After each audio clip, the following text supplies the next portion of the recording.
I think the majority of Donegal football people will look at Brian as Mr. Donegal. Tactically, he's got it right so far. I think everyone knows about Brian's business life and his hotels all through the country, but anytime I ever spoke to Brian McEniff, it was always about football. This is the brain behind the Donegal team. Far has the goals a chance. Akaj a cluhin a cur lativ le goal waihas guninal on aiches anselesh. Breaking the rules, well, I think everybody broke the rules then. Brian McEniff being told to stay off the pitch. He resurrects teams. He resurrects players' careers. He gets the best out of people. And that's what management's all about. And there's no better man than Brian to do that. And McEniff has learned to bridge the gap from every generation, from when he played himself to now. Brian McEniff. If he mar vanished stood at Donegal, that a groder crave na heden and need to make a dough. Agus Bulmer Commissacha in a headline to Yemasha. Ach ni ro wa vi Donegal, na Rownie wa et Eden Minuran Honde, in Idea Quigani, Agus Eshe Bliana de Guish. We were poor probably due to, number one, immigration. There was no employment in Donegal. That would have manifested even my own hometown of Bundoran, when they got a reasonable team at the start of the championship. But when the train would pull out in September, they were going to either England or the USA. And, you know, it was just constant stream of immigration.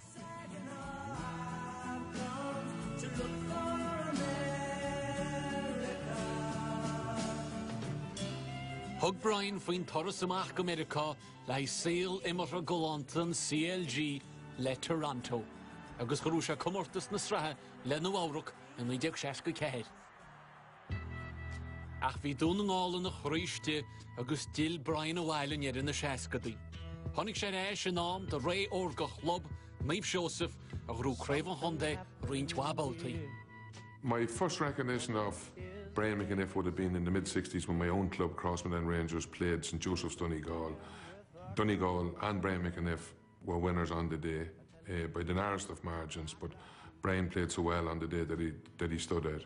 You got Brian McEniff, let him get rid of it before Brian got there. Now that's a dangerous ball. Ach ni ron mewn Bwcoch Shinavig Niamh Joseph le bra ed Idian Hinshir Donegal. Caivlin ta tiúla der club on the Bachoush le Dailtin a Segunde.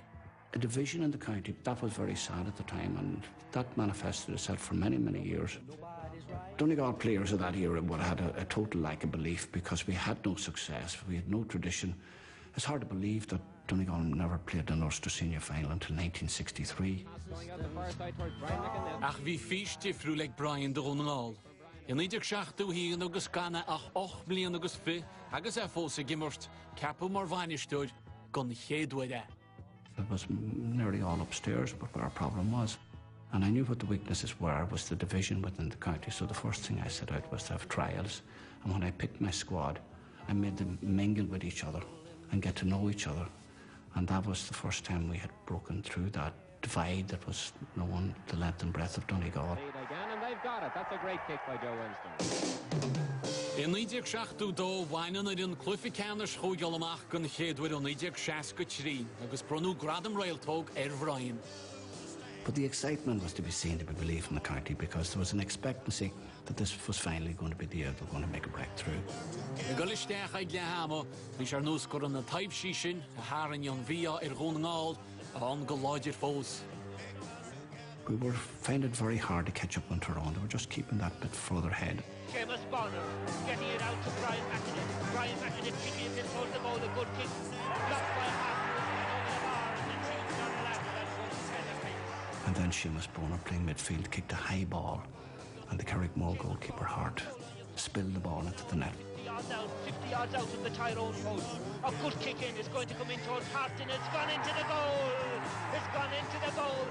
And Donegal lead by a goal with 6 minutes left in the game. It was fantastic. I can still see it as a young boy, you know, meeting, you know, people that you knew all your life, older people particularly, in tears over the success, because they'd been coming for maybe 30, 40 years to see Donegal and never, ever, ever tasted success. It brought a self-belief to the non-St. Joseph players that we could be up there. Agus hogadar le hobban féin bhuinín sin isteach an de géad chlufi leachchanis ile éad an na díomh in I foidan a bhí an physiciúil I bhailí. If we hadn't had the goal disallowed before half-time by Martin Kearney, God knows where that match could have finished.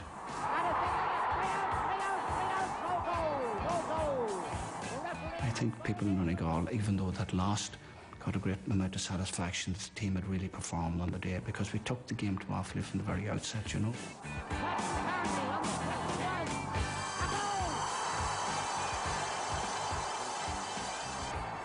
Voter goeie allereerst in the shach to Kehe. Now on centre half forward with this penalty. There he is, and it's a second goal for Seamus Bonner and Donegal. Ach het parbereerst de gluffe jaartjanis na heden, Gaelic stople op. Agus een vliend daar gaan voor Brian Bocher. In ieder gochtu wie ze reis in de wijn stuur gewoon al guntje uur. Die bestigge drie blienen wie voor de intocht toekje. Agus boeien de weg maar grof drama ik voor de neugadie. And Brian McEniff there. And Tommy McDermott coming up too. Tommy McDermott getting it, and now a hand passes over the distance by Carr. And Carr takes the tip, the upright.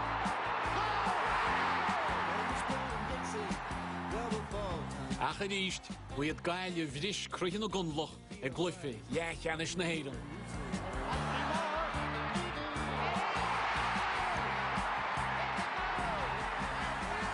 I remember coming back to the old Skyline Hotel as was for a meal afterwards, and I looked around and I was so devastated. I took a taxi down to Belgrave Square in Ranelagh, Rathmines area, and I sat in a seat all night, pondering what we ever had to do to win. You have to take your hat off to the Donegal men for their great effort today. A couple of years later I got sacked again, so I was out again for a period of time. Ach, wie gluffe canne scholl in die gneuche, wie Brian en de Caru schreef maar weinig stuurde de gunde. Een klasse wille kuddy greenish, na een eerste wies na chance uitgerie on die gocht uit 3, a gewoon askulish na hem door die yoga. So there was a nucleus of an awful lot of footballers available at Donegal, very good quality players, and they were all staying at home at the time. Emigration wasn't a problem, so the side was there. Outside, his man has fallen, and that's the first score after 35 seconds of play. We had a good squad at that stage, and we're building towards bigger things which we thought might happen in the month of August, but didn't really happen. We gaan begonnen lekle fysioloog na mise gluffilia chanish. Agus sherde vi le dianig Brian. Na belge amshu leg me imjodi welke akli runal in na nog le gemorte slow. The physical strength was something that we couldn't contend with. And this is Bernard Flynn to try and seal it with a goal. And he's got it! In order to improve ourselves and compete with teams of that nature, we had to play a running, hand-passing game. Joyce McMullen. Donegal had a short passing game, and it was very, very effective for them. It reminded you a wee bit of 7-a-side football. Then when they got the ball, you couldn't take the ball off them. But it worked for them. Their players adapted to it. They perfected it the way they played it. David Beggy was trying to add to it. It's taken instead by a wholehearted Martin Gallagher. I can remember there was massive disappointment afterwards between, you know, Brian and the panel of players, you know, and it probably served maybe to spur us on. Daibre plan Brian, agus heis cluffi canna scholl na chado, nira ach rudawain er inchin, go eden honal. Martin Gavigan's ball looking for Boner, Declan Boner knocking it down to Tony Boyle. There's a point there for Tony Boyle. You know, I always remember at half-time we were down to 14 men. The one thing that, you know, Brian reiterated was not to give the ball away, you know, to play the short game. Try for the point, a very good kick by Tommy Ryan. Probably the second half was probably the best 35 minutes of football that Donegal had played. It was a great display, you know. It was the boys at the very, very best, just playing for each other and taking the game to them and playing the short game. And it's all over. Donegal have done it. It really cemented the lads, but there was still this bogeyman ahead of us. Agus na taif shish na haran yon VR Donegal, hakach shit geen Kenya gluffi ja chanish na heden. Ach bui sho, an vlien gurdjibri yon na taif shishin. Down towards Tony Boyle. Boyle trying to sneak inside the cover of Peter Ford. Still Tony Boyle going for a score, and he's put it over the bar. And it's Donegal, the Ulster champions, who reach the All-Ireland final in 5 weeks' time for the very first time. We got rid of this monkey forever off our bike.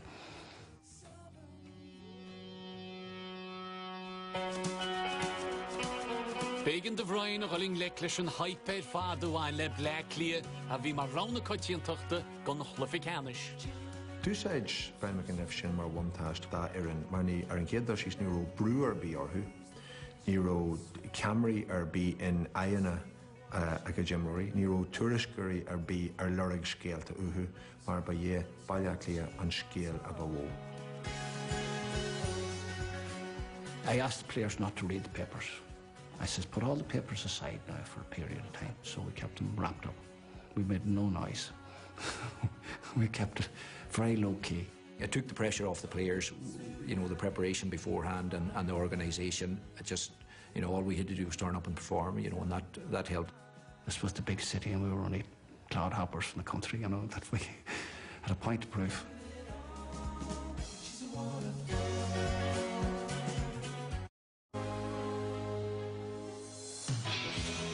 Fiche blian héis go Brian McEniff of mar 18 Donegal dús. Chróra sé de steach an géad hluffy-canish le Éireann in 1992. I said I would want to win an All-Ireland before I was 50. That was my ambition. We've waited so long for this, over 100 years, to finally make the breakthrough. Chud Brian plan cuimseach le chéalach an round the cutty and tuchte black clear a chlui. The night before the match, he had roomed off the players beside the players that they were playing against. I always remember that myself and Manus, Boyle and Declan Bonner, we shared the same room, and he had it in a way that I slept in the middle bed because I was full forward and the two guys were... So these are the type of things that Brian took down to detail, you know. It didn't help me because we got no sleep with Declan Bonner, sharing with Declan Bonner. So off we go then, and straight away it's Anthony Malloy. Before the match, Brian sort of stated to make sure that we got a good start against the Dubs to try and keep the fans in Hill 16 quiet. Ach, ní Ruddy go Éireann flanchin. Which he should have availed of. We had a bad start because of the nerves. But gradually we came into the game. I told him not to panic, just take our points. That's in towards Manus Boyle. Jersey Tug fed inside nicely. James McHugh. And that's sailed over the bar. Hossi Donegal ag fás le muineen. Hocri siad shees a clíthe. Agus hossi siad ag file faoi crachan whaile clia. Donegal are back in the attack again. Some great shouldering back in defence. Martin Gavigan was part of the action, and Declan Bonner puts it over the bar. And for the first time in the match, Donegal hit the front. People would often ask you, when did you know you were going to win it? And when McHugh went down the barrel of the gun for his third point and skirted past Keith's bar, yeah, I says, this is it. The boys are there. Nicely inside to Martin McHugh. They dovetail very nicely indeed. Wanting to make an impact in this Donegal's first final, and what an impact they're making. Half-time score, Donegal 10 points, Dublin 7. A Greenlaw tactic Brian, Chahi Prevnius could have lacked clear stopper, Vinny Murphy. Well, we knew that Vinny Murphy was their target man, there's no doubt about that. He was built like a tank. Gus cégro Vinny Murphy ag capú cadwrlí hergy Imman na Carnoiga. Gerard Chéile. Hossi siad ag stopú Salar na líhreide ag Galastahan sin. Gallagher's out of it. Murphy on his way. They had just plan one and they didn't seem to have a second plan at all. The chance is there for Vinny, but he has spurned the opportunity and kicked Dublin's fourth wide, the second of the second half. Just before that, Brian McEniff was signalling to his full forward line that he wanted him to spread out and use the wings a bit more. Ach lách mór le, níor Brian Soston a tróracha a húrt on Tíbhlín one. I put my hand on Noel McCall, the county chairman's knee, and I says, I'm going to spend £300. And before he had time to answer, I was on the pitch. And Brian McEniff urging them on. I've told the forwards to get back up the pitch as well. It's something you can't communicate when you're on the sideline. So I got my two messages out. We took it from there, but it was a very important intervention at the time. As a player, you would often see Brian standing beside you. He would be on the field and you wouldn't know where he came from, but it was just urging the players on. Eishin an séhúd in a jéag dóibh, ní léon áras fa sin, Vías acu gurú sésin íntal